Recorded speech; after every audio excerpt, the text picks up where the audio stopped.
I'm the Education Director for the Upper Deschutes Watershed Council. Watershed Council is based in Bend, Oregon, and we have three primary program areas. We do stream restoration on streams like Tumalo Creek and the Deschutes River. We also have a long-term monitoring program where we monitor water quality, and we have an education program. And today it's going to be all about education. So Alyssa and I are here at Tumalo Creek in beautiful Shevlin Park, and in a minute we're going to go into the creek and study some bugs. So the bugs that we're hoping to find are macroinvertebrates that are intolerant to pollution. So that means they can only live in creeks that have really high water quality. The bugs are mayflies, caddisflies, and stoneflies. And they like to live in fast-moving water that's really cold and clean. Hi, my name is Alyssa Grove. I'm the Education Coordinator for the Upper Deschutes Watershed Council, and I'm going to show you how to take a macroinvertebrate sample. So, for these samples we use these lovely nets called D-nets. They have a nice flat spot on the end. They're called D-nets because they look like a letter D. They're really nice fine mesh that captures all the little invertebrates in the stream. So to take the sample, you want to put the flat end of the D-net nice and firmly against the rocks and kind of make a good seal.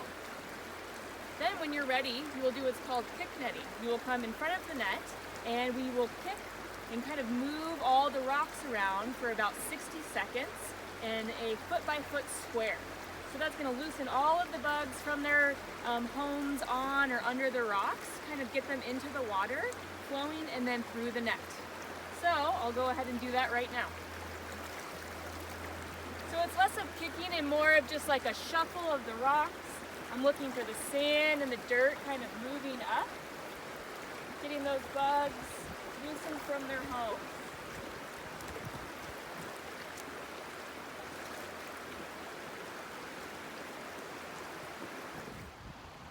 All right, so here's the sample at the bottom of the net. You want to grab the edge, push it through, and then rinse off all of that dirt and hopefully a bunch of bugs that have been caught by the net. Now Alyssa has found what looks to be a teeny tiny mayfly.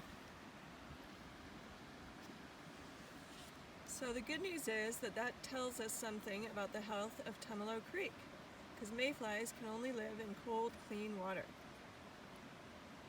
What else did you find, Alyssa? This looks to be like a caddisfly house.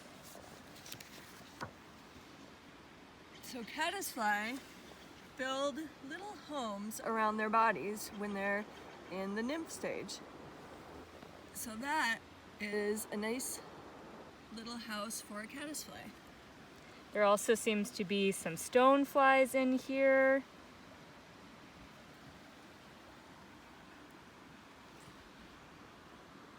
And I'm sure we would find a bunch of other bugs just digging around with this spoon, kind of letting everything settle.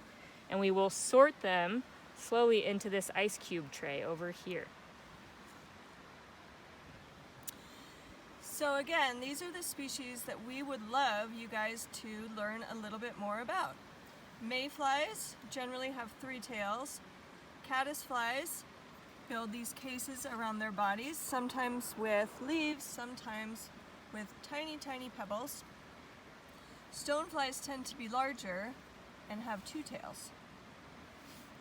So if you can do a little bit of research and learn about these bugs, and maybe go out to Shevlin Park, to Tumalo Creek with your family, then you can also learn about the bugs in Tumalo Creek and perhaps even find some of them.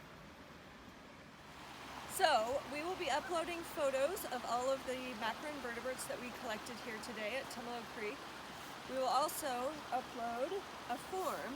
This is sort of your tally sheet to count the critters that we found in Tumalo Creek, and also just do some simple math to find out how healthy Tumalo Creek is. So thank you for joining us. The Upper Deschutes Watershed Council is committed to educating students about our rivers and streams, and we just encourage you to keep learning about what's healthy in our beautiful Central Oregon rivers, and get outside and go for some hikes and explore nature with your family and friends.